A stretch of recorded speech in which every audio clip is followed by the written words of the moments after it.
This week on the show, we have Antonio from Merlino Games, creator of the new stealth action revival game, Undetected. And if you're enjoying the show and want to help support it, make sure to check us out on Patreon at patreon.com/KojimaFreak. It's kind of amazing. You know, this is, maybe this is kind of a dumb question, but how big has the outpouring of support been from Metal Gear fans for Undetected? Yeah, not very big. So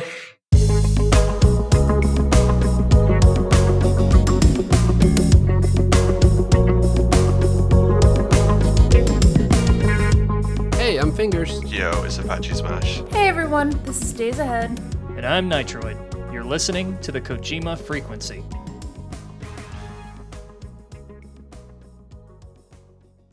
The main thing I think is I always wanted to market it as it kind of has some Metal Gear-ish feeling to it, but it's not Metal Gear. But the publisher really wanted to lean on the Metal Gear side of it, and because of that, we got a bunch of like hateful comments or just backlash, like you're just copying Kojima, or you're just like, you know, this is a clone and whatever. And it makes sense because some of the stuff is straight up copy, like, you know, leaning on against the wall or like knocking or like the camera angle. Yeah.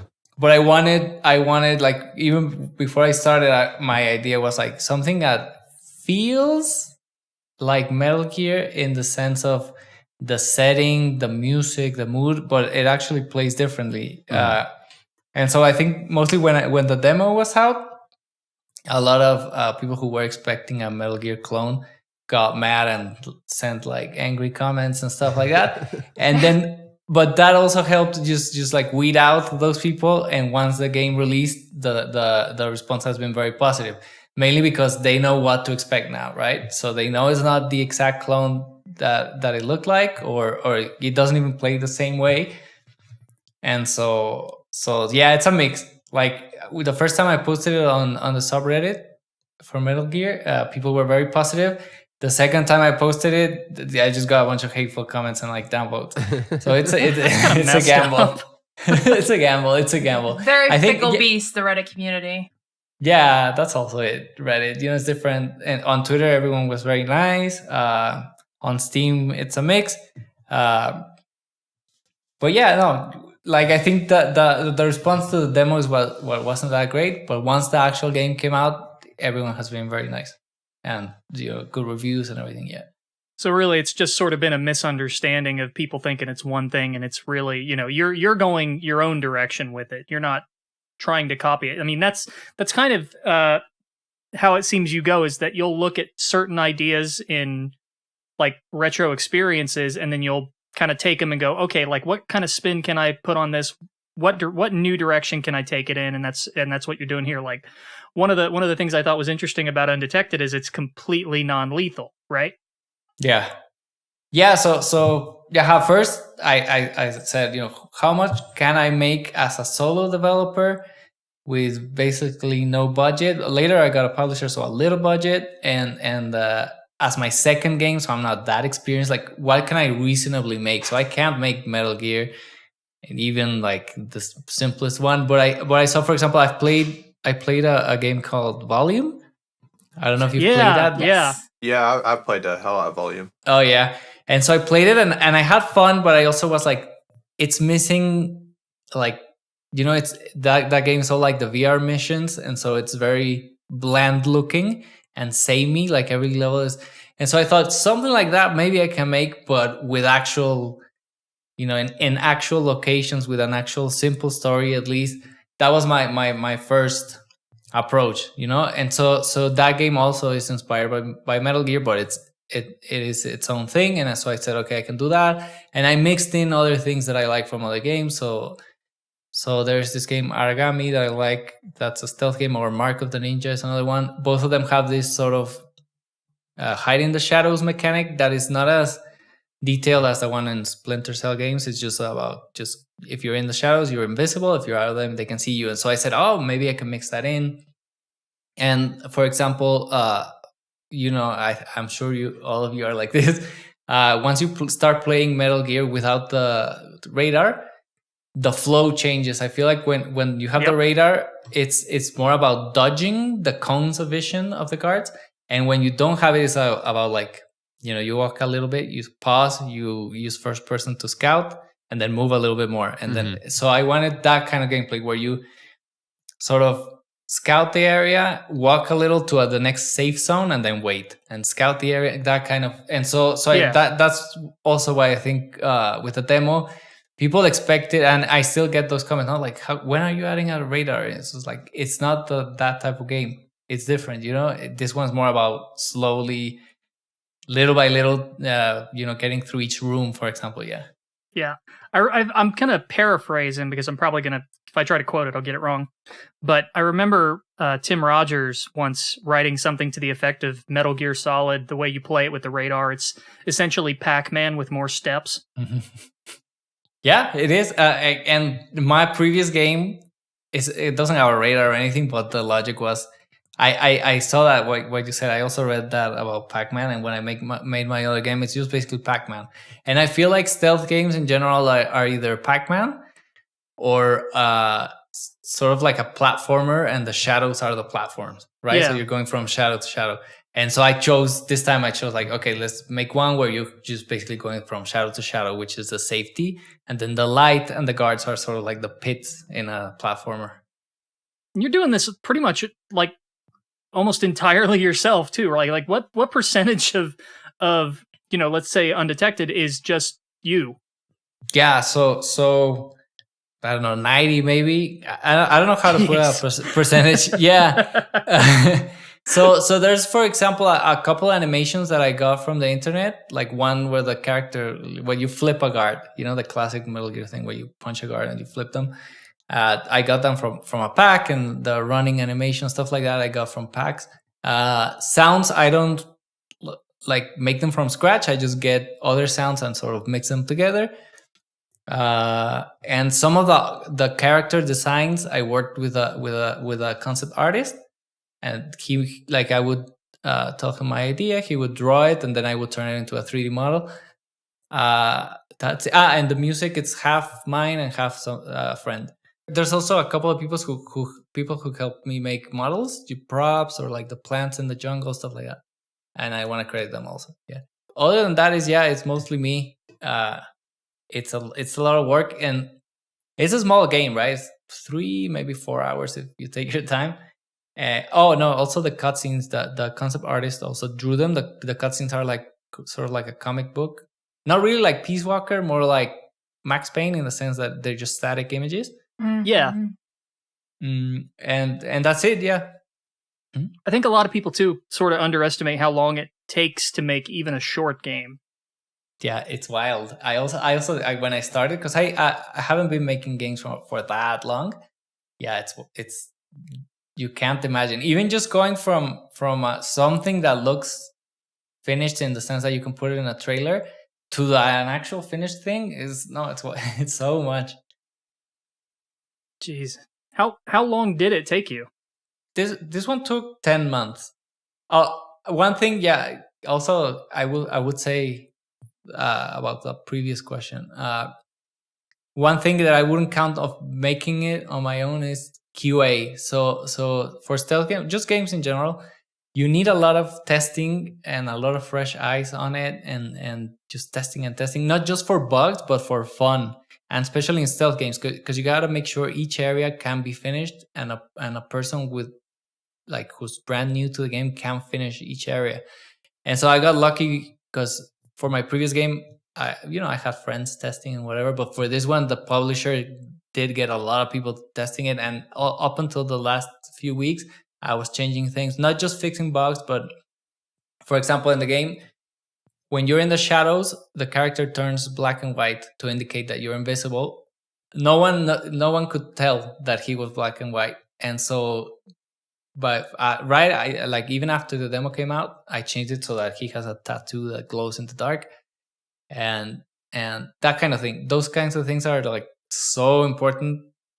Yeah, that kind of visual feedback for sure, definitely in a stealth game helps out a lot. Yeah, and because you're making it, things are obvious to you, but it might not be obvious to someone who's unfamiliar with it. Yeah, exactly. One of the things that before making these two games, I had never thought of is for a stealth game, basically they're information games, right? Once you know the layout, once you know the guard patterns, they're so easy. And so when you're making it yourself, you place the guards and you place the walls and everything. So you know exactly how it is. So I was like, this game's so easy. How come people are having problems with it? Right? but the problem is, no, it's because they don't know where the guards are going. I know that now. I know all of it, right? And so testing was a lot of work. I mean, everything's a lot of work. But this style, for example, this type of graphics with pixelated textures and whatever, that part is easy. Relatively easy. Not easy, but you can take photos and shrink them, and that's it. Yeah. There's we've talked about it before in previous episodes, but there really has sort of been a renaissance of retro games, specifically games that sort of fit the PS1, in that late 90s low poly, where the textures and the mechanics are doing the heavy lifting. Yeah, so part of it is the age of the people who are making. I'm 34, so I grew up with those. There's even people who are like 22, 21, whatever, that also like that style very much, because the ones I've talked to is their older brother maybe played those games with them when they were very little, and so it gives them this sort of nostalgia. There's another angle to it that is like, it's kind of like a crutch, in the sense that it's manageable for a small team or for a solo developer. It's easier to do that. It's a crutch. I say it's a crutch when they use it just to hide ugly art, because making one that's PS1 style but actually looks beautiful is still very hard. Metal Gear Solid or Vagrant Story, those are really beautiful games. Oh yeah, right? You look at the textures and they're like hand painted, and even if they're tiny, they every pixel is perfect. Even this classic thing where like Snake has no eyes but he has this little shadow, that's so well made. And so some people use it as a crutch, and I think that's why it's also popular right now. But actually getting it right is super hard. Yeah. That, it's funny because we kind of had that in our notes. Was one of the questions was like, a lot of people lean into this aesthetic and style, and in the late 2000s it was sort of that pixel 8-bit 8-bit platformer type genre. Nowadays it's like Nitroid described perfectly, sort of games that rely on the heavy lifting with the textures and the gameplay. So with that being said, do you adhere to some of those limitations when leaning onto that aesthetic? Do you want your game to still, have the type of limitations that like a PS1 game would have? Because I do remember a kind of a unique criticism, an arguable criticism for those indie platformers were, hey, you're trying to lean into this aesthetic, but you're giving yourself a full color palette to use, whereas 8-bit games were only limited to like 8 colors. Is there that type of standard, with this type of era that you're recreating? Do you really adhere to that standard? And if so, what steps do you take in your process to make sure that you follow that standard? Right. So for my first game, I leaned into it a lot more. And so I had the low resolution textures, but also the low resolution game and the vertex, like wobbly vertices on the models. Just to make sure, we're referring to the Chameleon, right? The Chameleon. Okay, okay. Cool. Yeah. So that one leaned a lot more into that. Mostly because when I started making it, I joined this community of people who make games like that. They make horror games. I think for them to stick to the limitations, it actually enhances the horror a little, because your brain sort of like fills out the details. So my first game, Chameleon, it was closer to the limitations, but still wasn't completely accurate, especially the lighting, because it's really hard to actually match those limitations with Unreal Engine. Unreal Engine doesn't support vertex lighting anymore, does it? No, not at all. And if you hack it in some way, you can only have 4 lights at the same time. So that was very limiting. Yeah. And the other thing is, when I started that game, I wanted it to look like the Half-Life engine, Gold Source, it's called. I wanted to match that, but I was too new and I didn't know how to do it. And then I was like, okay, second second option is the PS1 style, which is certain parts of it are easy to mimic, and so if you see Chameleon without all the PS1 stuff, it just looks like low poly with fancy Unreal lighting.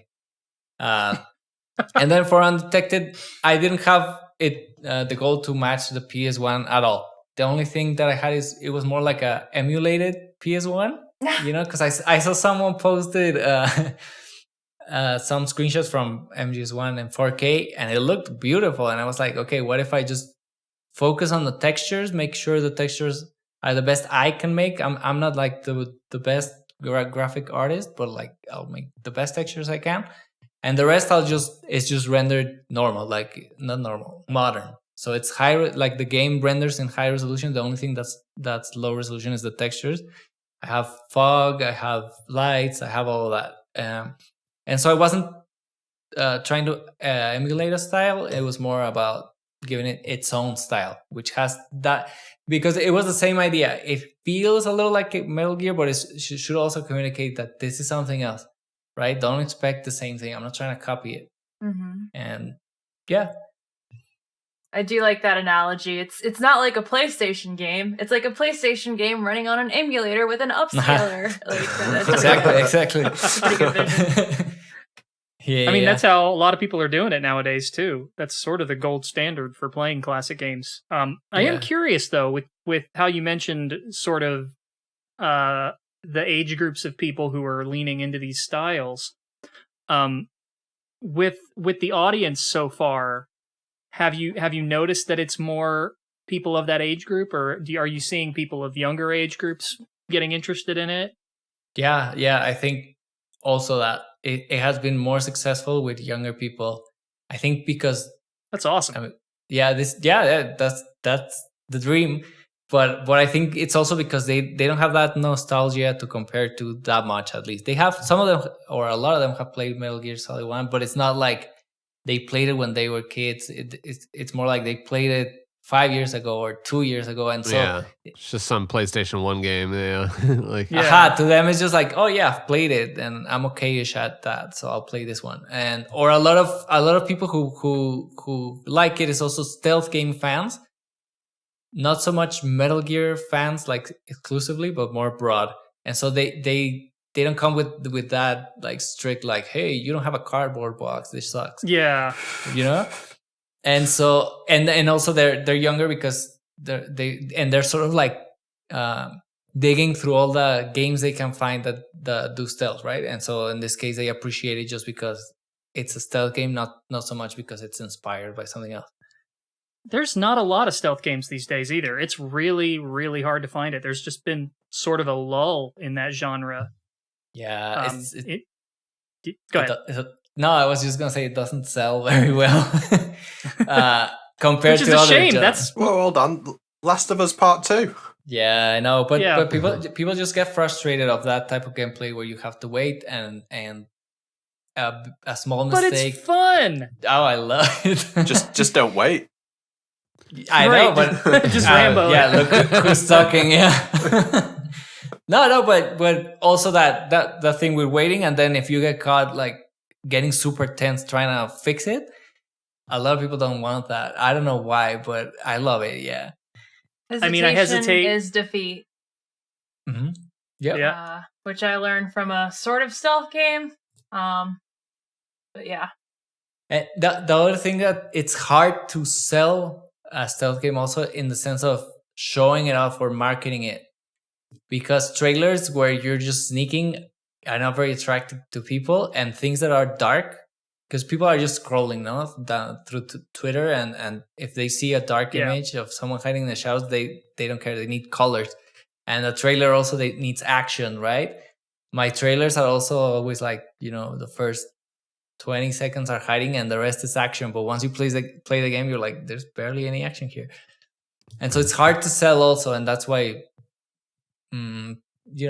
there's not that many. And I would say the last thing is that since AAA has relegated stealth to like a secondary, thing you can do in their games, I think that also contributes to people like the general audience not knowing about stealth and then smaller developers not even trying to make any because it's a lot of effort for little reward. Yeah, the precedents that still exist, like you said, in these larger games, stealth is the afterthought, so the mechanics aren't fleshed out, and sophisticated, complicated, thoughtful stealth just isn't a thing these days for the most part. Yeah, I And, mean, it's usually just I- like a mini game. Like, Yeah, like I hate that. Yeah, it'll be a quick little section, and then you're like, well, that was the stealth section. The Like, And Spider-Man you, game. I hate to say Mary, it, but Mary like Jane. maybe it requires a little too much thought, and that's why people don't like it. Yeah. I didn't It's, really. Also, I, it's like. Sorry, go ahead. I didn't really think about that as a unique challenge of promoting a stealth game. The fact that that's just super interesting to hear you say that it's difficult to market and make a trailer for. Yeah. It's I'm trying to solve it in my head now.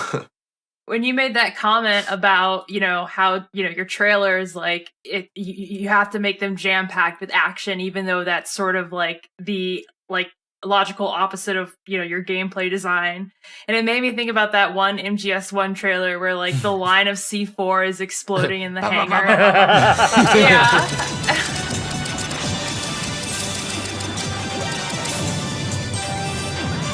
that was my example. I was thinking too. 999 bullets or just infinite ammo in that trailer. Yeah. You want to know a funny little bit of trivia? Yeah, always. The MGS2 trailer, that very first one where Snake is running out of the exploding tanker, they did the same trick, but you don't see the C4. You've got to listen for it, and if you listen in the trailer, you can hear the beep beep click click click like over and over and over. So they're doing the same thing, but they make it seem like it's the tanker that's just blowing up. So Oh, that's clever. It's so funny, yeah. even like in the Red Band trailer, like when like for MGSV, like when Snake's doing all the sneaking around, even in this, they're like speeding up the sneaking around. Like it's something I Right, never really yeah. noticed before. They're just like, and they just like speed up the tape a little bit. But that's kind of the MGSV is proof that you can sell a stealth game and make it successful. Now, to be fair, Yeah. MGSV has some of the most fluid combat mechanics pretty much ever, but it's still at its heart a stealth game. Yeah. Yeah. That's It allows agree. for stealth, like no Yeah. other. Yeah. So I guess maybe the key here is that you just need, a $500 million budget. I mean, just it's easy. It's so good, and no one wants to commit if they can make something else that's cheaper and sells more. You were talking about the trailer with the fast forwarding. My first trailer had that for the same reason, right? I thought like, oh, that's actually a clever way to, fast forward the waiting. So I put that in the trailer, and I started getting a lot of comments about like, oh, that's cool, a stealth game where you can fast forward. They thought it was a feature in the game. Oh, Yeah. Oh no. And for a while, a lot of the comments were that. Yeah. A lot of the comments were. That's depressing so- on two levels. Never underestimate how fucking stupid people are. Like, never ever underestimate. I was tempted to add it because I thought like, okay, maybe if people think that's what they want, but then I was like, no, I make tiny indie games. No. I'm gonna make Yeah. what I want, not what they want. Yes. Don't make you know? what they want. Make what you I want. saw. Oh my god, this reminds me of a tweet I saw today, and I relate to it both as like a product manager and a gamer. But it was like games if developers took all of your feedback, and it was like a pizza with one half chocolate sprinkles and M&Ms, and the other half had olives and a rotisserie chicken. And I'll put that tweet in live chat. That's great. That's about right. I've never done anything like this, but I just believe that if you compromise your vision for what other people want it to be, you'll never know if what you wanted to make was good or not. Yeah. Because you changed to make something else. There is an argument to be made for slight compromises to increase the appeal of something. In a perfect world, yeah, don't ever compromise on your vision, if you're trying to make art. But at the same time, consider feedback. Though I guess there's difference between compromising and considering feedback and going, maybe this is a better idea. Yeah, I think you do have to be open and listen to others, because you get like blinded by, I don't know if ego, but like you're blinded by yourself saying like, no, my idea is the best, and if they don't like it, they're wrong. So I am open to that, and I think everyone should be. But I also learned, like, from my first game, The Chameleon is weird. It's really weird. It's really janky and buggy, and it's just weird, but it's also very, very me. You know, it's like the things I like. It has 70s music, and it's set on the moon, and it's the main character can transform into things and has a super punch. It's just weird.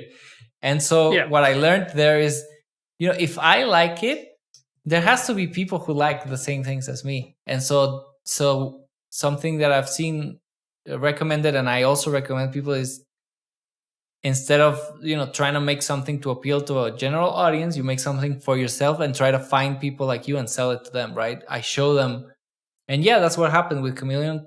There's a bunch of people who love it, even if it's buggy or janky. They get it, right? And same with Undetected. And so the trick there is more about finding the people that will like the same things as you, because no one's like super niche where like there's no one like me. Someone will like the same things as you. Yeah. They've seen similar movies when they were kids. They listen to similar music, something. It is refreshing that, given how similar AAA games are these days, I've heard a lot of people refer to the big Sony titles sort of as like walkie-talkies, Oh, I like that. Clever.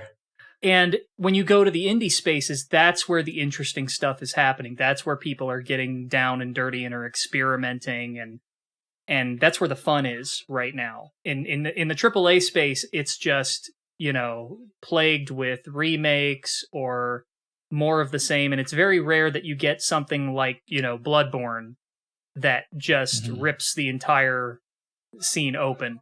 That's one in a million. But indies, it's like every day somebody's got some new idea that they're toying with. Yeah. There's more there. I think that's also why and I assume you everyone here loves Kojima, because he does whatever he wants and he doesn't care, and so his game is about delivering packages, and that's it, and he commits and he does it, and one of the characters says like, "Hi, I'm Princess Beach," and he doesn't care, Yeah. and For better he or doesn't worse, care. Yeah, exactly, and I think that's how indies are more like, since there's less risk in the sense that there's not millions of dollars invested. You're more open to just saying like, and also to stand out, right? Since you can't do AAA, you gotta be different and weird and just take risks. Yeah, so that's where all the experimentation is happening. So, kind of going into having that ownership of the direction of your game. One thing that I do appreciate, and I would love for you to get into now, is sort of the Mexican representation in Undetected, the location, the character. Was that sort of a personal touch for you, or was that just sort of where your location felt like felt most appropriate for the plot? Like, what inspired you to kind of take Undetected home? Yeah, so part of it is I wanted to, and I still want to make games that have something Mexican in them. First, because it's different, like you don't see that very often. Also, because it's me and it's what I know, and it's easier to make things about what you know. Mm-hmm. But also, and also representation. Like, to me, it's not the most fun to see that I can only be a luchador, a mariachi, or a narco. Yeah. Like, what if I want to be Snake, or I want to be the Witcher, or whatever? There should be a Mexican one, and so that's, but I was scared. And the first sketches I have of the character, he's white and he has a bandana and he's just Snake with metal arms.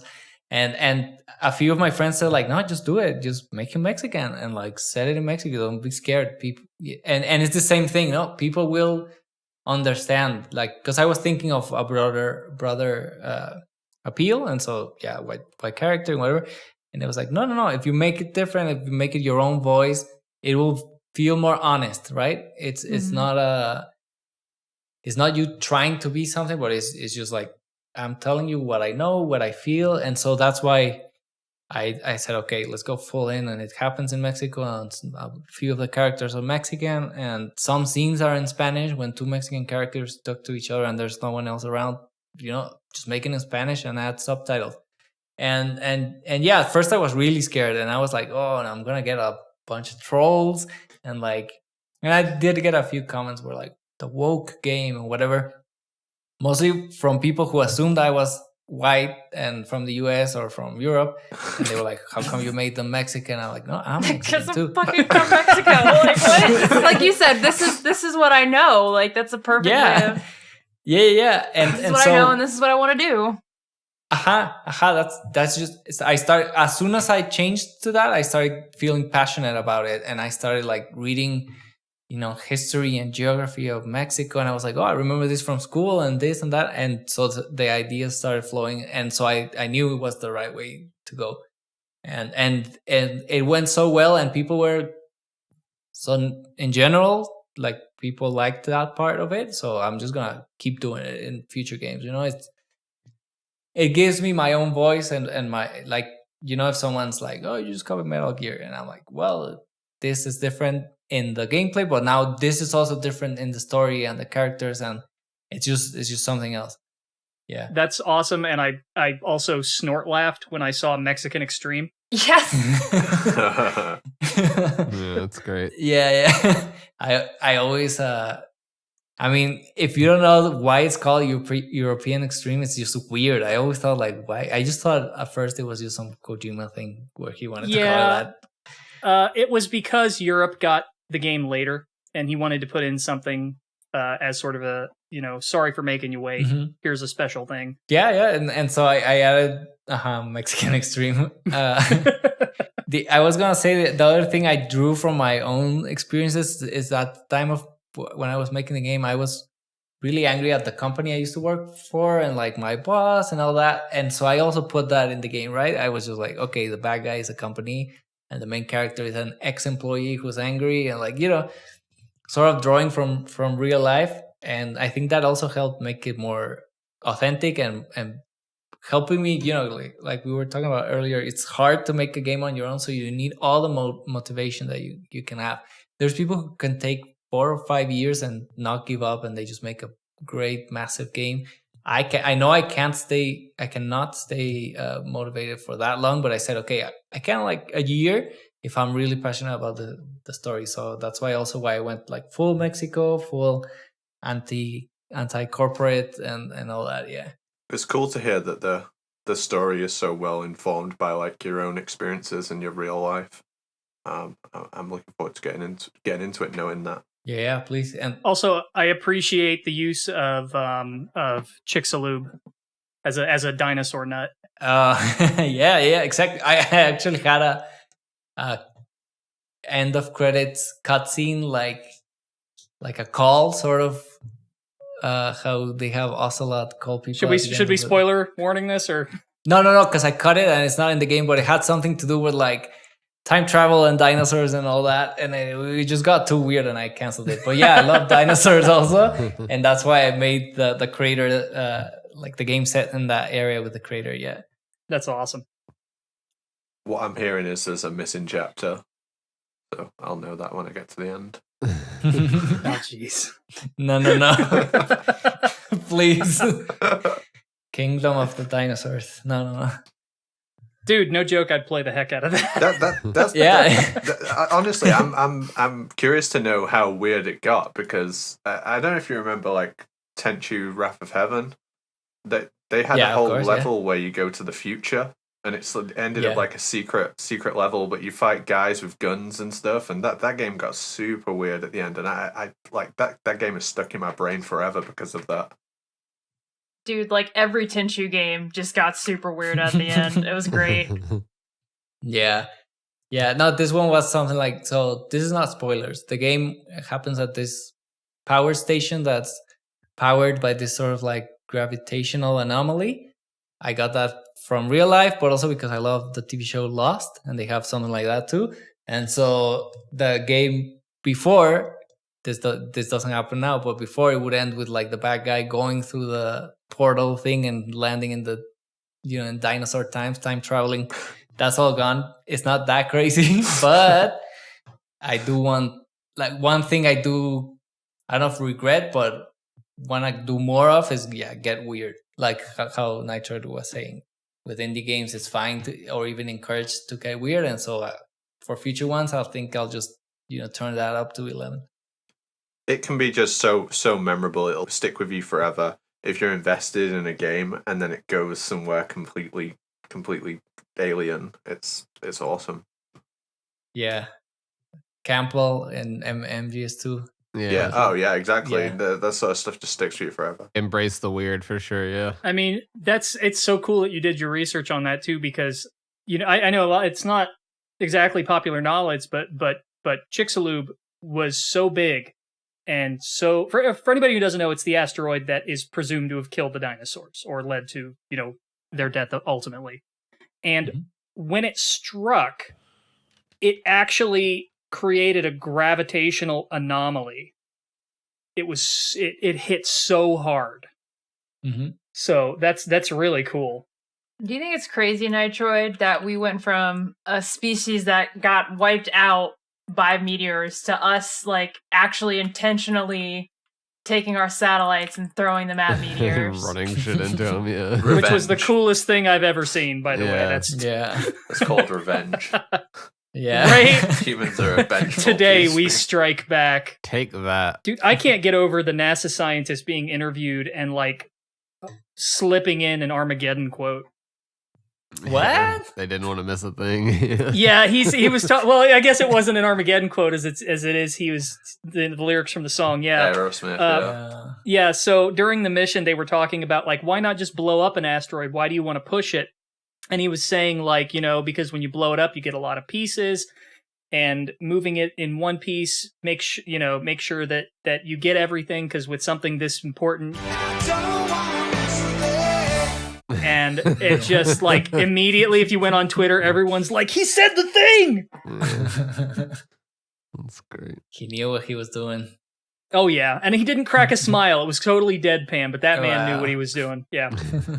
You can love to see it. So I guess I don't know if you can say anything, but like, what's next for you? Yeah, you've been tweeting about like this third game. Project Ass. What was it? Yeah. So working title. when you start a project, in Unreal Engine, it asks you for a title and you can't change that title. And so Undetected says Project SAR, which is Stealth Action Revival. And so for this one, it's ASS. But I don't want to say what it is yet. I've been actually making it for more like 5-6 weeks. But I can't post a lot about it until Undetected has like died down, because we still gotta keep promoting that, and there will be console versions of it. So I don't want to spoil it too much. But I've been showing that. I also it's a stealth game. I wanted to do one last stealth game before I go try other genres or weirder things. And so I will try this one, which is like, no, I don't want to say.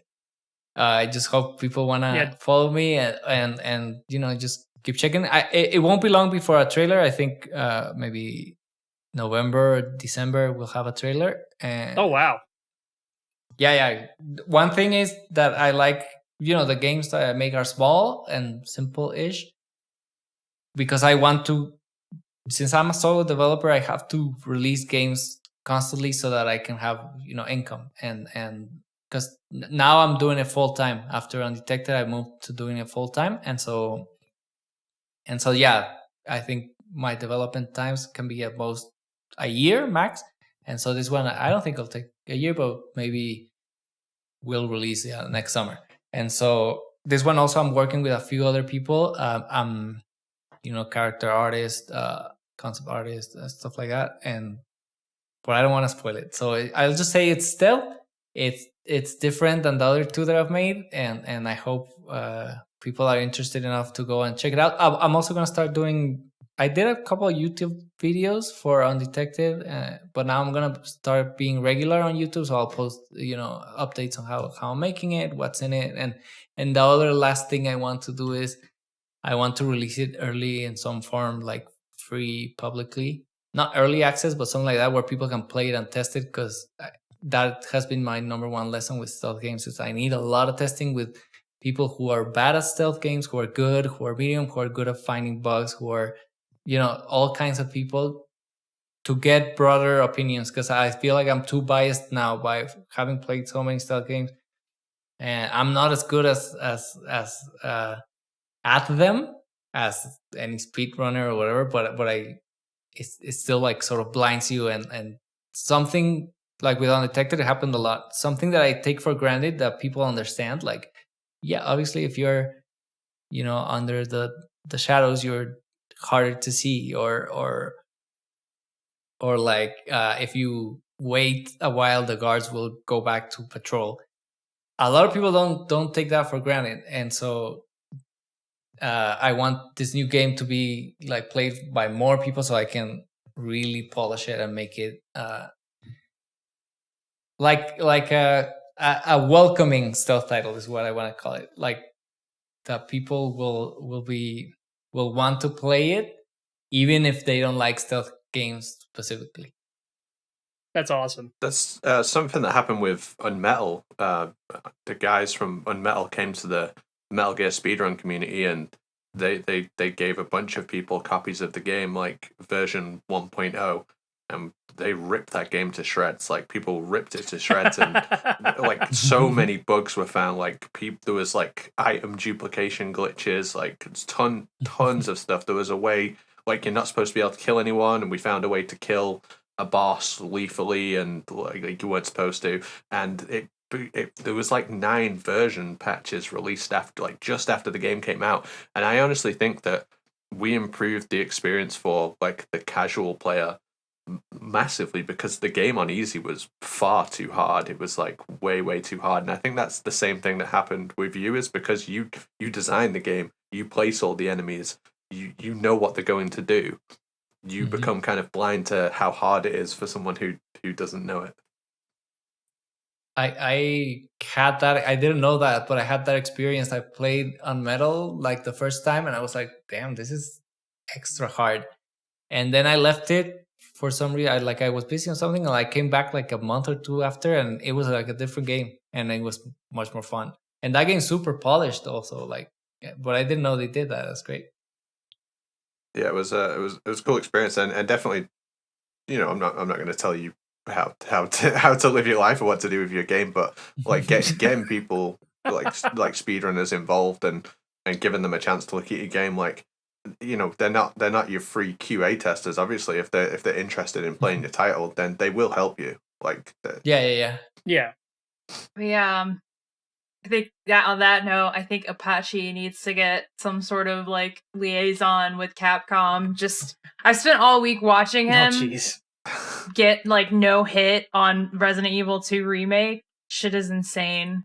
Yeah, no, that's my current obsession. Like, I can't put it down. I've played like 80 hours in the past 2 weeks, so I'm like, yeah, I'm obsessed with it.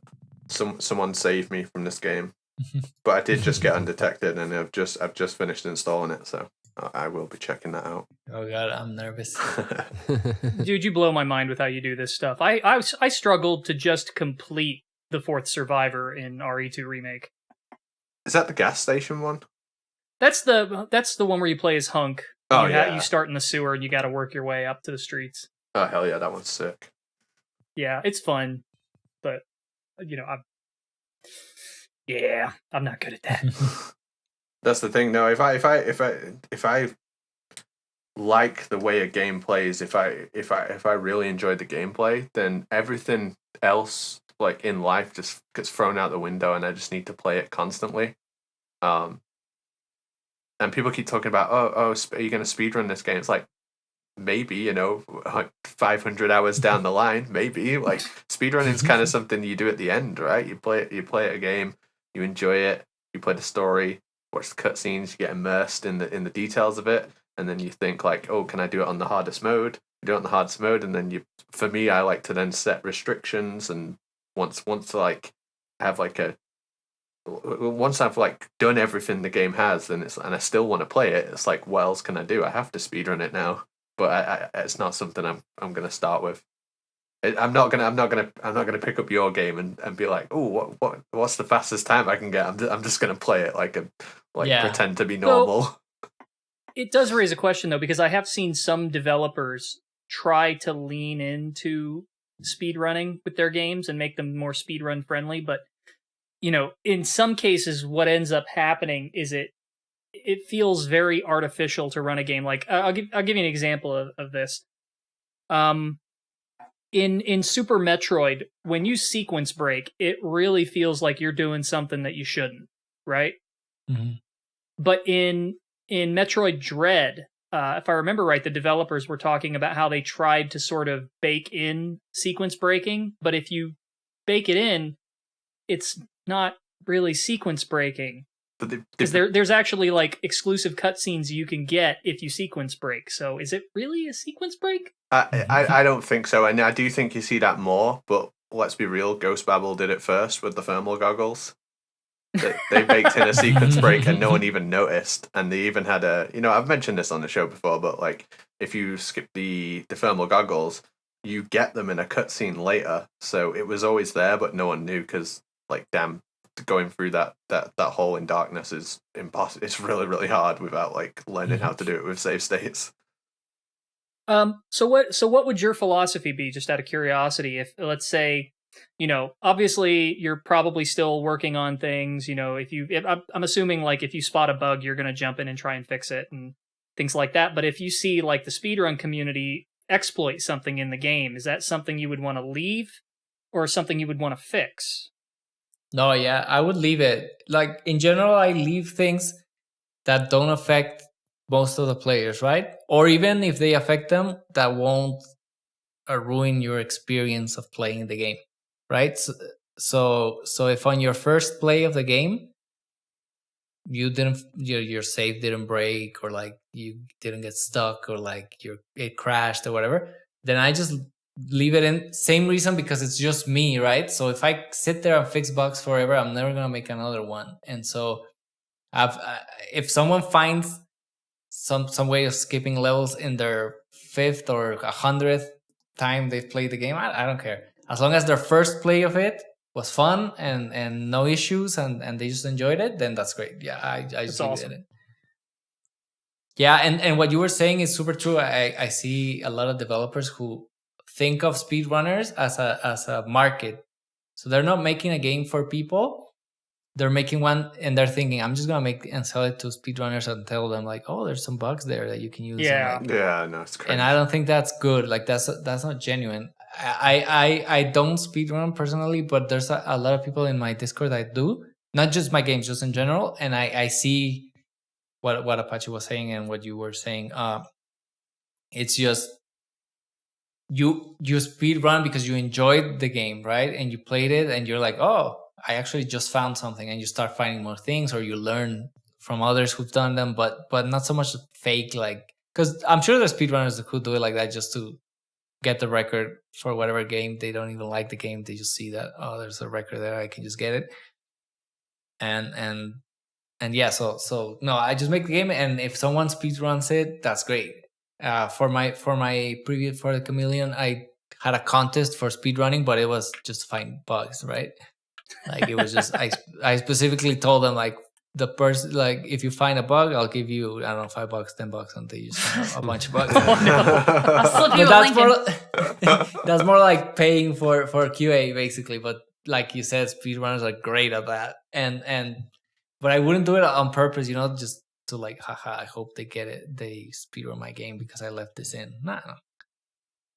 So you are going to run a speedrun competition for Undetected, right? I read that. Right. But... Yeah. So some of the people on my Discord are speedrunners and they enjoy the game, and some of them are even like the voice actors in my game also speedrun, and so they were telling me like, hey, let's do one, and so at first it was just gonna be them in my Discord, it's like 5 people, but I thought like, okay, I'll just open it and put a price on it, and that's it. But it's more because they were like already setting it up and they were interested in doing it. I was like, okay, yeah, I'll get like a price maybe, in something reasonable, but That sounds We'll good. just What talk will my prize be? I think that the prize will just be It's coming for it. either a game or an Amazon card or something like that. You know? No, it's just cool that's happening. It's cool to hear that there's people interested already. I'm glad you're leaving it for a few weeks because obviously, like, you need to play the game first and Yeah. and experience the story. Obviously, that stuff comes later. But I mean, the speedrunning is great for the longevity of a game. I feel, having a core group of people that kind of never leave it and keep on playing it is really cool. Yeah. That's a dream for me. One of my dreams, but it's more like a dream if it happens organically, right? Not if I'm pushing it, but if someone just picks it up and then another one's like, yeah, but that, because that would tell me, yeah, my game's fun enough that they want to spend hundreds of hours just routing and learning the patterns and all that. No, so on the one hand, you dream about it, but I don't want to fake it, right? If it happens one day, that's great. If not, there's because these people in my Discord, my friends that want to speedrun it, they enjoy the game. They told me, but I also know because they're my friends and they're close to me that they're doing it. But if it blew up, for example, like Celeste or whatever, I would be so thrilled. Obviously, it has to happen organically. You can't fake it. Yeah, absolutely. I think for, as you were saying, like some developers, they try and kind of bake it in, and I don't like that. But I mean, John Romero was just putting simple timers in his game at the end of each level, and he was like the first person to say, like, the person who can complete the game the fastest is the best at it. So I think there's ways of like putting it into the game, like, and allowing that to grow organically. Yeah. What else? Yeah, Kojima definitely did that with all the Metal Gear games, like with all the ranking systems and all the different things. So, yeah. Without a doubt. Yeah, that's something as clever, having the rank at the end, timer unlocking things also with the rank, and just extends the gameplay. Yeah. We did have a question from one of our Patreon supporters, Token Flip Guy, was asking, do you have like a rough release date for the console versions coming out, or? No, I'm not sure, honestly. It's supposed to be late this year or early next one, but I can't tell you like exact date. Yeah, I'm not sure. That's more on the publisher side. Okay. And yeah, so not yet. I do have one last question. Just, is there any detail or aspect of the game that you are most proud of? Wow, good question. I mean, honestly, that I finished it and that it's out. That's because that's such a big, that's fair. Yeah, even if I made one before, obviously I'm proud that a second one, that's big, but inside the game, I like the way my alternative to the radar, which is I separated into three things. One is these sort of like off-screen indicators that the enemies are there. The other one's the scout mode, where the camera pulls up. I love the scout mode. Yeah, I haven't played a whole bunch, but the little bit that I've played, I loved like hitting that button and then just like checking it out, like the visual of that and it turning to red and stuff. I do love that. That's well done on that. Oh, cool. Yeah, I'm proud of that because to me, it makes the gameplay different and it separates. So how I was saying, stealth games are about information and how you have more information than the enemies. And so in this case, I said, okay, I'm breaking up the information. The scout mode mostly tells you the layout of the level and where the enemies are, but it's slow motion, so you don't see their patterns. Then the other information is the off-screen indicators. They tell you where the enemies are moving, but you don't know what's there. You don't know if there's walls or anything. And the third one is just first person. I didn't come up with that, but the idea of separating those, and it makes for a different flow of the game, right? Mm-hmm. And how you're gathering bits of information instead of having all the information at once. In some modern games, you even see through walls and you know where all the enemies are at all times. So I like that at least it was different. I don't know if it's entirely successful with everyone. Some people like it. Some people want just the radar. It's really cool. It's almost like how Snake Eater, like kind of stripped away the radar and made it all these different little things instead of just like, here's your cones. Like you had like the AP sensor and all these all the other different things going on. It wasn't as comprehensive and just complete. I like that. It's not comprehensive. You gotta gather bits of information from each of the systems, and also you never truly know. I like that tension of like, I'm going for it.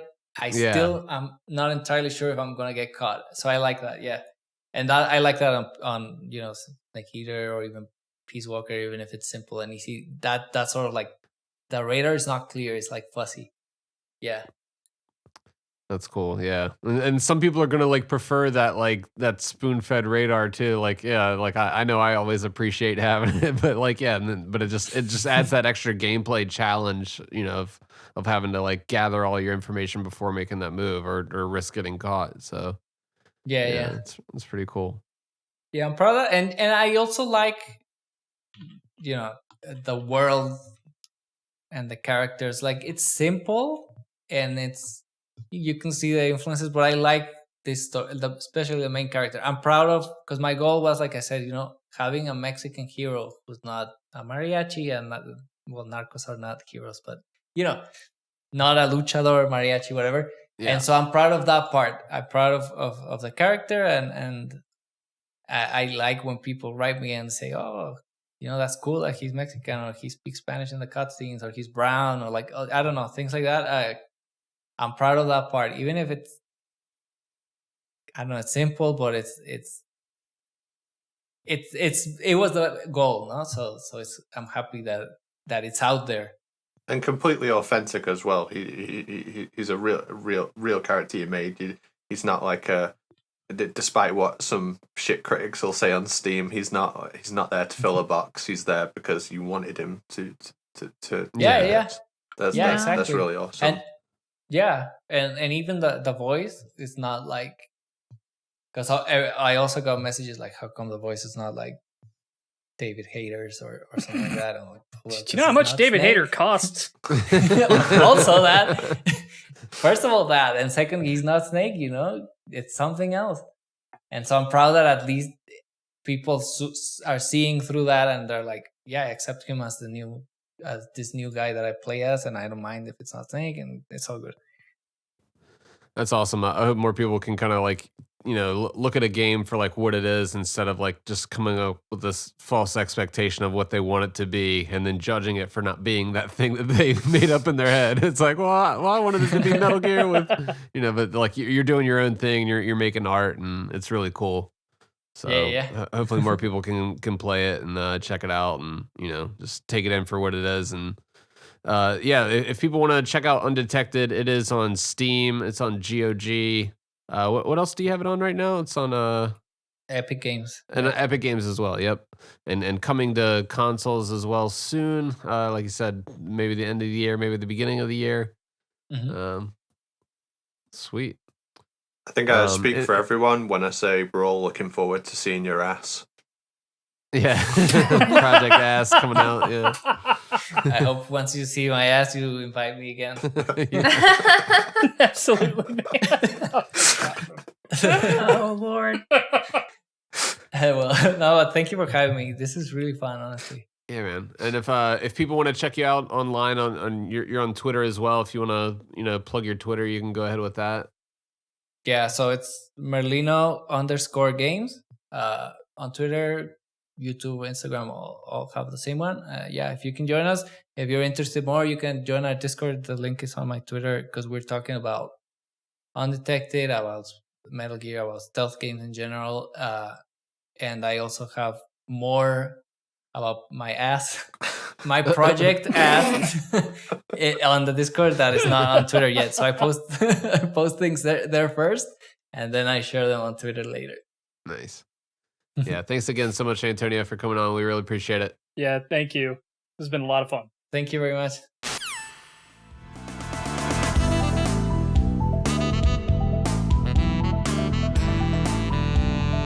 It seems like brain structure is improving. I'm very happy that they are improving. I'm a little biased because the last episode was with Jordan Peele. As folks have probably seen, I'm like obsessed with the film Nope. But he had a pretty interesting conversation with Peele because it was more of like a one-on-one conversation that was facilitated by Jeff Keighley. Brain was out of the picture. Thank God. Which was a noticeable, a noticeable improvement. Yeah, the switch up in like flow here has been like a huge thing where it's like, okay, and I have it on good authority.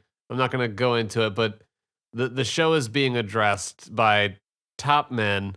They're going in and really just telling them, hey, we gotta fix this, and it's apparently being worked on. They're kind of making adjustments. Kojima hasn't really been happy with it. Who's working on it now?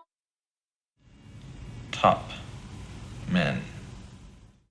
So aside from the sound quality, I mean, the content and the conversations themselves were great. Like, the last 3 episodes felt like a serious conversation on the topic of sort of like this one-to-one serious conversation. One thing that Peele, and I don't want this podcast to become like the brain structure summary podcast. But one thing he's got his own show. Yeah, the one thing that I did love was that Peele was like, look, we need to talk about Fortune for a little bit. Yeah. Which makes a lot of sense because the guy, his production studio is named Monkey Paw Production. Nope goes into this concept of like a spectacle, or I think one of the characters uses the term a bad miracle. And a lot of those concepts that Peele, puts in his films and ideas, I can see how Fortune would have resonated with him. He also made a comment that was like, my films are my films are made for the kids who can't get tickets to get into the R-rated movie, but they sneak into the theater to see it anyway. Kojima laughed, but it almost reminded me of, playing Metal Gear Solid 1 as a kid and being influenced by that. So I could see a lot of alignment there as well. And again, not gonna like get too in depth and play like the brain structure recap, but if this is the kind of content that we should anticipate, like I'm really looking forward to it. And Jordan Peele Part 2 is tomorrow. So. Oh, and another great thing during that conversation that was brought up too, you've got in the notes here, they're talking about you take these insane ideas and then you ground them, and that's really like the hard part with a lot of this like writing stuff. It's like, how do you tie this back to reality? Right, like it's one thing I think Jordan Peele said something like it's one thing to, go crazy with these ideas, but it's another thing to give them sort of like a human element where the audience relates. Yeah. I think it was also pretty cool that he had Mamoru Oshii on, which is just, that had to have been, I know they've known each other for a long time, but I also know Kojima looks up to him, which, if you're unfamiliar, he's a pretty prolific director, most well-known for directing the original Ghost in the Shell. So there's a little bit of that influence in Metal Gear. I don't know if you've noticed. So it's cool hearing them sort of, go back and forth, and you could tell Kojima was having a really good time. It was just kind of funny where they just sort of nonchalantly drop how, I guess Oshii was in the US and was like, hey, Kojima, why don't you come on? We're going to go shoot guns with James Cameron. And, what? Yeah, that's pretty crazy. I was trying to remember if it was John Carpenter or James Cameron. I mean, both images in my head are great. Yeah. Right? I'm going to pretend it makes me think about the South Park episode with James Cameron. He's the greatest pioneer. James Cameron does what James Cameron does because James Cameron is James Cameron. To be completely honest, though, he is doing quite a bit for deep sea research. I mean, we saw him raise the bar.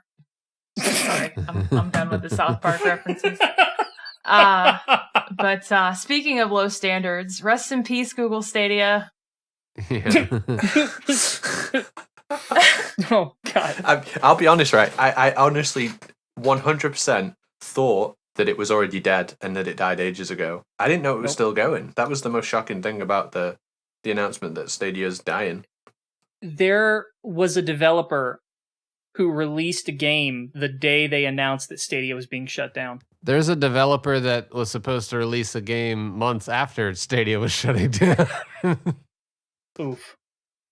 At least at that point, you can sort of, switch gears. But at that, I hope they're getting reimbursed. I mean, that's like such a mess. Like, I mean, just developers like literally working on stuff still and be like, oh, y'all canceled it? Like, could have told us, we would have maybe stopped working on this game. Like, that's due out in a couple months and like crunch time. Like, I don't know, it's really shitty how that all kind of unfolded. At least people got refunds though. Yeah, but how many of them really were there? Yeah. Like, look, it is so easy to talk shit about Stadia at this point. Like, Stadia is one of those things where anybody who supported it either had a vested interest in it or a complete inability to read the room. Because nobody liked it. Yeah. At the same time, I guarantee you it's the future of gaming. Obviously not Stadia, I know you're but right. that technology is going to be where we're all at. We are not going to have our own PCs in our homes. We're not going to have our own components. It's all going to be rented. I'd put money on it. It's because and here's the thing, you're exactly right. Streaming technology, they're going to keep pushing it on us because they know how much they know how effective it is for just TV shows, movies, that kind of thing. Yeah. And the technology is there to make it work well enough for games. I still think it's garbage. And anybody, look, any attempt to sell game streaming technology is going to be sold to people as a step forward, as an innovation, as an improvement, as the logical next step. And it is all a lie. Yeah. It is a lie. Don't believe it. It is 100% about companies keeping control of their customer base and their products. They don't want you to own anything because once they sell you something, they don't have rights to it anymore. With something that is streaming, they have total control over it and you own nothing. Yeah. Don't buy it. I mean, you're even seeing that in like the different, like the creative sectors. I mean, like I know with Adobe and all the different, Photoshop and like subscription. Music production has even shifted to it where like they're selling music in general, access to different plugins and shit for like subscription models. And I hate it. I had a surgery on the 14th, and when I came to, like, the second thing I found out was that Adobe bought Figma. And I could feel I could hear my vital machine go off. I don't know how that didn't trigger an antitrust lawsuit, considering that they're the biggest two names in that industry for that type of product, right? They're direct competitors. Yeah. So, I mean, I don't know. I'm not a lawyer, obviously, but like, you're right, it's everywhere. I mean, one of the more popular Photoshop alternatives is a piece of software called Clip Studio Paint, and they announced a second version. I'm going from memory. I might get some details wrong, but the short of it is that they're switching from a purchase model to a subscription model, and their entire user base just went nuts because of how angry they were at this. And yeah, they're going to charge for updates, and like, it's just... Yeah, I mean, if you look at... I cannot tell you how many pieces of software that I've seen, many of which I personally use, have gone to subscription models. And if you look at what they offer through subscription models, there is zero benefit to it. There is zero necessity to it. It is there entirely to keep a steady stream of passive income. They say you get updates, but they were giving you updates before, so this is not a good deal. Yeah. Stop supporting this model. I will go back. I will fucking go back. I'd be happy to go back to like the yearly license. Like if I need the update, I'll buy the license for the update. Otherwise, I'll just stick with my like Photoshop fucking CS6. Fuck it. You know who got fucked over by Stadia too? This is cracking me up. I'm sorry. So we found out, like, post-mortem that Phil Harrison personally canceled a Kojima game for the Stadia. Yeah. It was supposed to be, from our understanding, it was supposed to be a episodic horror game that was a bit of a Death Stranding follow-up in a sense that it had that asynchronous type multiplayer thing going on for it. A few months ago, this aligns with something Kojima said a few months ago, in which he was like, I had a game that was suddenly pissed off, or I had a game that, this was like, 2 years ago? I had a game that I was working on and then suddenly got canceled and I got real pissed off. And then, of course, folks, took that quote and they made it about Silent Hills. Mm-hmm.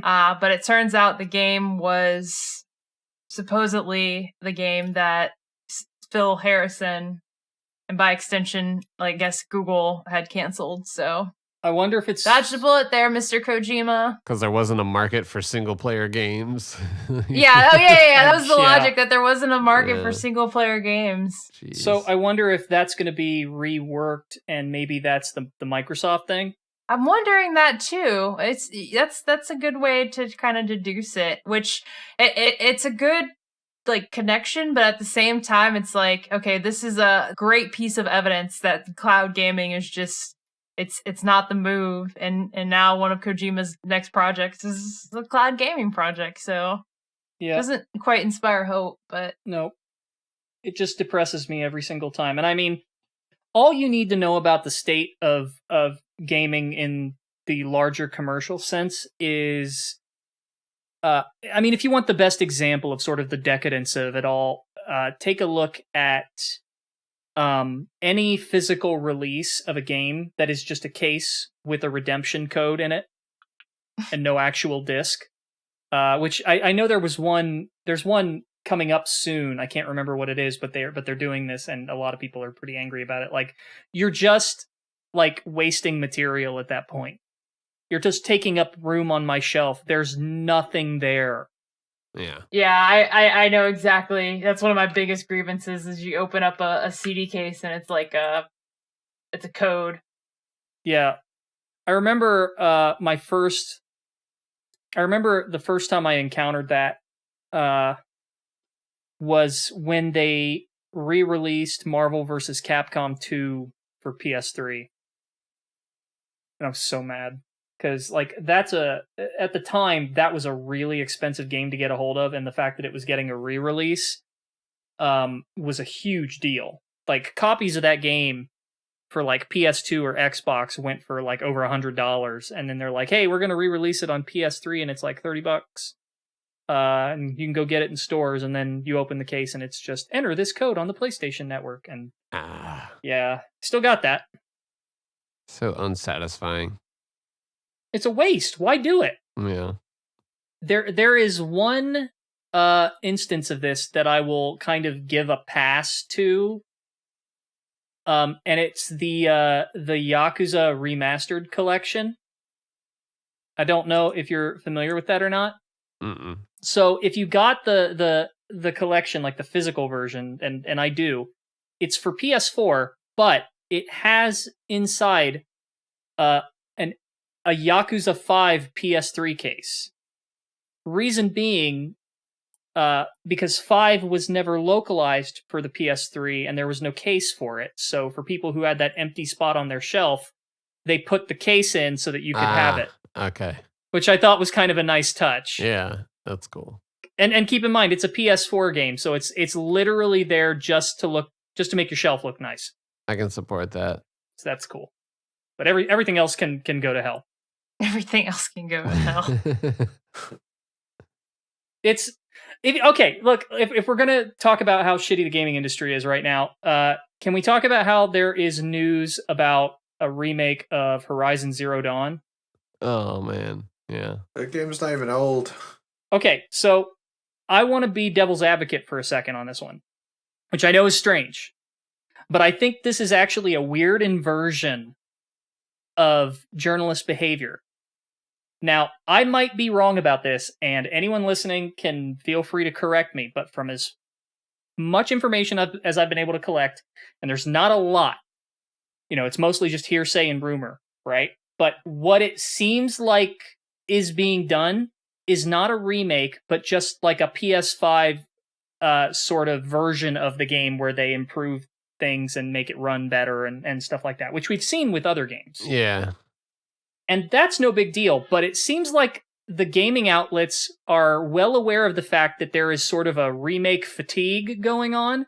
Mhm. And so they've grabbed onto the story and have twisted it into, they're remaking it, can you believe it? And so they're harvesting hate clicks out of what is essentially an exaggeration. I haven't clicked on any details of any articles Yeah. on anything, but yeah, I've seen exactly what you're referring to. I think of just people being like, "Oh man," and like, Yeah. just drumming up some drama, just like, "Oh, they seriously doing this? Yeah. Like, come on, like it So- just came out."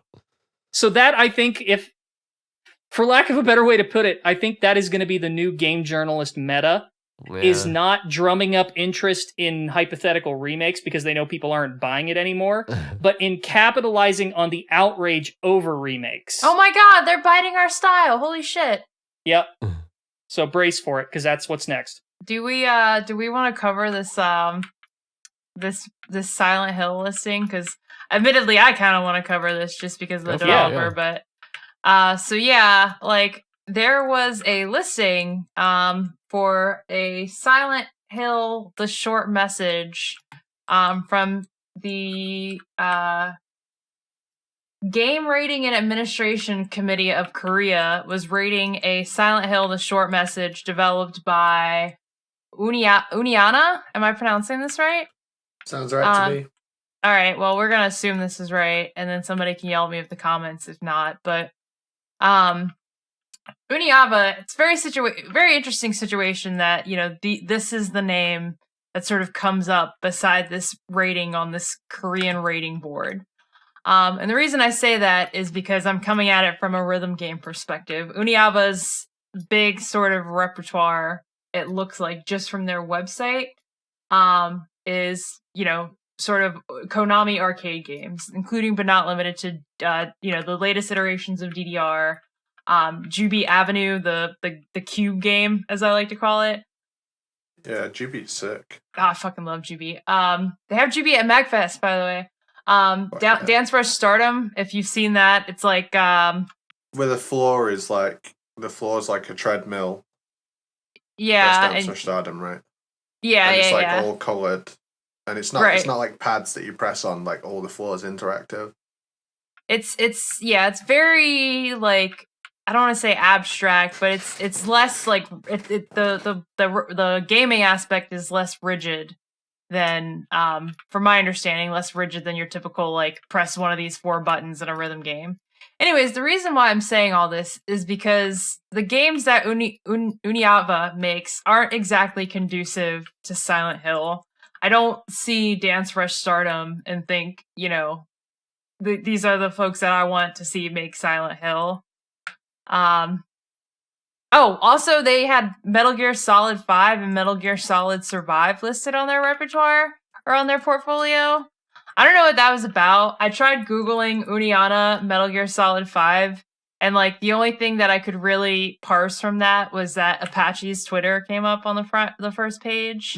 Because I'm the leading source of information on them. Yeah. So That's funny. it's, I don't know. I'm sure there's some folks who have more info about it than I do at this point, but as a rhythm gamer, it definitely, piqued my interest, so Silent Hill It's- rhythm game. I fuck with it. There was a Silent Hill, like the Silent Hill 3 theme song was in DDR, and they even had like in the background video when you played the step chart, it had Heather singing along. So, it's not unprecedented. To be completely honest, I don't know a lot about Uniana, but they are, for the most part, a publisher, which means that they're probably not going to do much in the way of development. And what this sounds like to me, if we take it at face value, is that somebody on their end got a little trigger happy with filing, and that's why the entry showed up. I do not know how the rating system works in Korea. Maybe there is a requirement for things to be done well in advance of a game actually being released, and that's why it shows up early, or maybe they just filed it too early. it's hard to say. But I have noticed that when games are leaked in advance through these sort of ratings, it almost always seems to come out of Korea. So maybe there is a time requirement that other countries don't have. I don't know. If somebody knows, please, reach out and tell us a bit more about this. But it's funny. Like this is the first thing in a long time that actually seems legitimate, I guess. I think, it could be something to do with Silent Hill, but I don't think it's what people want it to be. Oh, probably not. No, it might. For all we know, it could be a mobile gacha. Yeah, I mean, if that's what it ends up being, you can blame me. I mean, Uniana publishes tons of stuff like that. This news just made me want to go to round one and pop a few quarters in the arcade rhythm game machine. So, I mean, there is a Silent Hill arcade. Man, that's a deep cut, huh? Oh, they also did Sound Vortex. I guess they published these then, like Sound Vortex, Juby Avenue. They were more in the publishing and the development, and I'm assuming Nitroid. It seems like that. It seems like they handle everything in Korea for the publishing of those games. Yeah, so Konami makes the games, or whoever they hire makes the games, and then when they need to publish them in Korea, Uniana does the work of making sure it's able to be published there. Because different countries are going to have different requirements and different restrictions, etc. Yeah, because the actual games that they've made are really bad. Like, they made a couple of absolutely tragic MMOs, which never saw the light of day, but they were like typical Korean MMOs full of microtransactions, cartoony. What's like the art style called? Like the childlike art style that a lot of those MMOs have. They're just really bad games that never saw the light of day. So, like the chibi stuff. Yeah, chibi, like very chibi. very childlike girls and stuff in MMOs.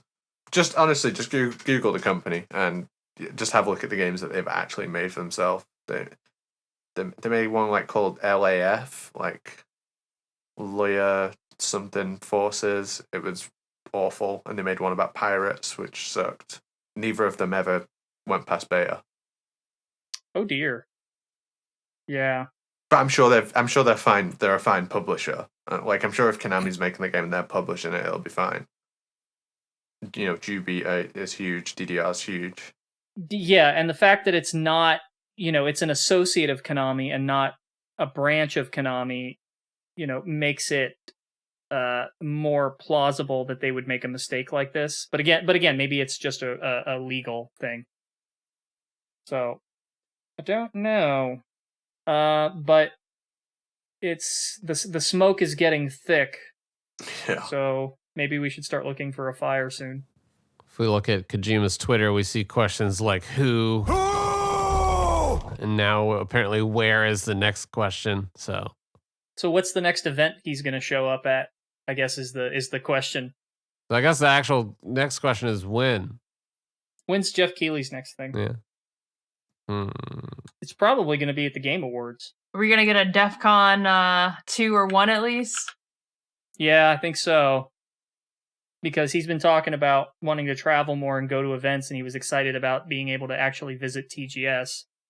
So, and it looks like the Game Awards, this next one coming up will be the first one in a while, post Fox Die, that'll actually have a live audience. And what did we just see recently? It was talking about. Okay, yeah, I guess the Game Awards is in December. Okay, that is closer than I thought. So that is probably geez.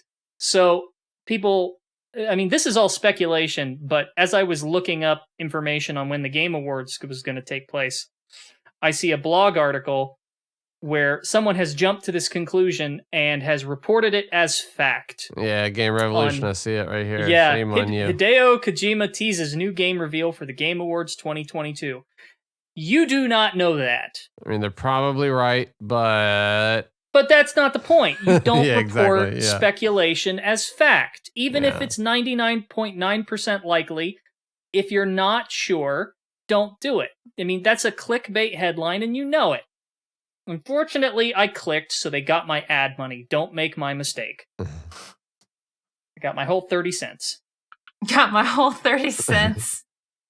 Yeah, it does seem like all eras are pointing to that being the case with the Game Awards and Kojima, that being his next thing. So with that being just a couple months away, there's no other event. Like he ain't going to E3. Sure, it's deductive, but it's like, what else is there? I mean, E3 did announce that they're going to be a physical event again soon, and I'm just sitting here like, okay, I'll believe it when I see it. They said that last year too, I think. Yeah, they were going to be back, if I recall. But yeah, okay. Well, G4 said they were going to be back too. Ha! G4, Jesus, R.I.P. I don't know what they were thinking there. Like, that business model was barely sustainable in 2004, let alone fucking when there's a million different competitors now. Yeah, this is a different era. Yeah. It really doesn't make sense at all. They're like, what if we got a bunch of theater kids to goof around and make a bunch of overproduced bullshit that has nothing to do with any of this stuff? Ugh. Theater kids and Adam Sessler. I'm sorry, but you can't subsidize G4 with a million episode of Cops like you used to. Doesn't work. They were not pulling in any money at all, and it's so weird, like seeing like just big networks like that fail. Like, that G4 was something I used to watch all the time on TV, and now just to see them just fumble the bag so hard, it's like, adapt or die. That's kind of the way it goes. Like, maybe if they made maybe instead of a network, if they made a show for a streaming platform, they might have had a better shot, Yeah. But yeah, I don't know. I mean, the market is so different now that you've got to catch someone's attention in like 10 seconds or you're done. Yeah, that is what Antonio was kind of saying. Like, hey, you have to capture people. I mean, people's attention spans completely are just shot. Like, let's be real. Dude, like, it's so you go into, and we're kind of guilty about this too in a way. But, we go into these shows, we go into these Game Awards and these TGSs, and we see a game and everybody's initial reaction is for example, if it has dinosaurs, it's like, oh, is it Dino Crisis? Or if it's okay, to be fair, that was Capcom was bait and switching. I was really trying to avoid that one, but Kat got my tongue because that was kind of a fucked up experience. But we see sort of one trope or one element of a trailer that reminds us of an old series, and we're, instead of kind of taking in what's happening on our screen and sort of accepting it, we're already our brains are like, oh, is this a sequel to this game? Are they remaking this game? Is it this game? We're fueling this. That's what we mentioned before on another episode. It's that's kind of part of marketing. It's okay, well, how do we describe this game? We'll tell them it's part this game and part the other game, and combine those two, and it's it's like a recipe of how much it is, and that's unfortunately part of how you have to kind of let people know what you're doing, and like he said, Metal Gear was one of the games that he had to kind of refer to, and then people were expecting Metal Gear. They might have been disappointed, but if you kind of stuck around, you got to see what his vision was and what he was trying to do with his, game. Yeah, it's kind of cool to see the creativity still thriving underneath there. Yeah, the AAA industry is not, that side of the industry is not going to make very creative stuff very often because it doesn't, the environment doesn't support that kind of thinking. Everything has to be made by committee. It's kind of the same thing with Disney and Marvel and Star Wars and all these things becoming so similar to one another and so derivative because they know that derivative, while in many ways creatively bankrupt, is safe. Yeah. So you could never, a AAA developer is never going to make something like Undertale. I was thinking about Undertale when I was describing those limitations about 8-bit and whatnot, because that was one of the first games. Yeah, it was one of the first games where I saw it and I was like, okay, this actually aesthetically feels like an old game that I would used to play, which made some moments. No spoilers, even though the game is 8 years old or whatever. Yeah. I haven't played it, but with modern sensibility. Yeah. And kind of going to your description about everything sort of following the same model Nitroid. Not necessarily from a creative perspective, but more from a financial perspective. I feel like we're seeing that a lot with all the controversy with like Overwatch 2. A lot of the sort of controversies that they have had, to some extent, they're pushing the boundaries of what a developer can do.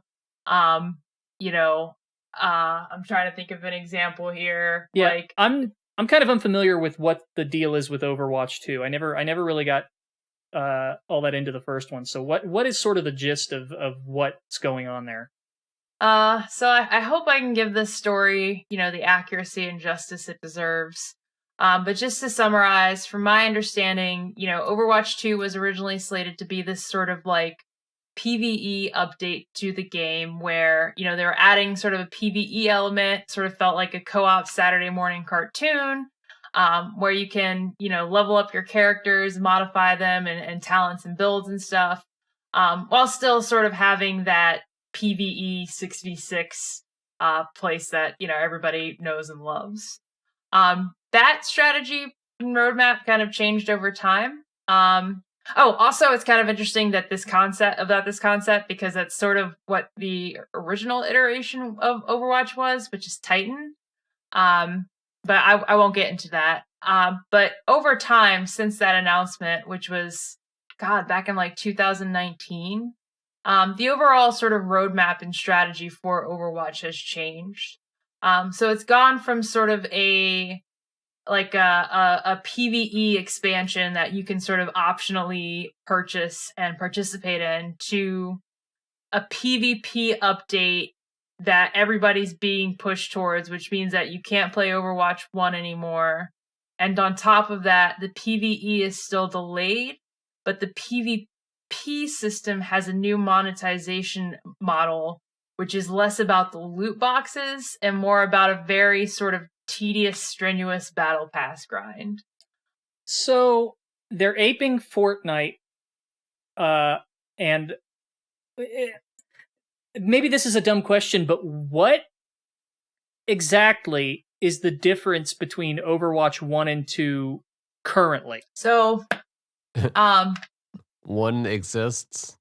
Is it literally like one number? They added a digit? It's not. The game Overwatch 1 was 6v6, 2 tanks, 2 DPS, 2 heals. They try to make it more of like a role-based shooter, so tanks build space, healers sustain, whereas DPS kind of focus on shooting and doing damage. Yeah. This one is more focused on sort of the shooting and competitive element. It's now 1 tank, 2 DPS, 2 healers. And it's no longer like a situation where you can like hide behind a tank shield, for example. So it's more focused on 5v5 now? Yeah, it's 5v5. So it's more of like it more fits into like the competitive shooter element than its previous sort of team. That sounds like the opposite of what Overwatch fans like. Admittedly, I don't know a lot about this game, but is that a fair assessment? Yeah, I would say, it's interesting sort of seeing the reactions from the fandom, right? Because there are some folks who, they like the gameplay changes. Things feel, they feel like they have a little more agency with their character, that, their DPS matters. It's not going to just get healed up, or they're not just going to be shooting a shield for like 10 seconds. And there are some folks who, they're like, the casual audience kind of carried Overwatch, and then you sort of deny us, and now you're trying to make us play like a shooter like every other shooter. But with that being said, I think both of the parties are in alignment that this monetization shit is like fucking insane. Like, for example, someone did the math, and if you're a brand new Overwatch 2 player, it would take about $12,000 to purchase all of the previous Overwatch 1 cosmetics to catch up. Holy crap. Somebody also did the math where it was like it takes like 11 straight weeks of doing weekly challenges to afford 1 legendary skin. And presumably the incentive is that, folks don't want to grind out, they'll just buy the skins. And then on top of sort of that monetization effort, some folks, some of their operational choices have been sort of suspect. They require you to have a phone number associated with your account to play. This is for both like anti-cheating and for preventing folks from building Smurf accounts or like accounts where their rating is a lot lower so they can play against players that they are a higher skill set against. That being said, it doesn't support all carriers. You can't use a Google Voice like line, for instance. A lot of prepaid carriers are not if being you got like accepted. Cricket Wireless, like you can't do it. Yeah. What? Then they followed like Valorant's model of sort of moderation, where if you get flagged multiple times for like offenses, then they'll start like recording your audio to review it. And this is just like kind of scratching the surface on a lot of this news. I'll be quite frank with you. I haven't had a chance to play it between like Final Fantasy Tuesday Reset, playing Undetected, and some other shit. Has anybody been able to log in? Like that's all I've been seeing is people in like, can't log in. Like right. Like DDoS like attacks and shit.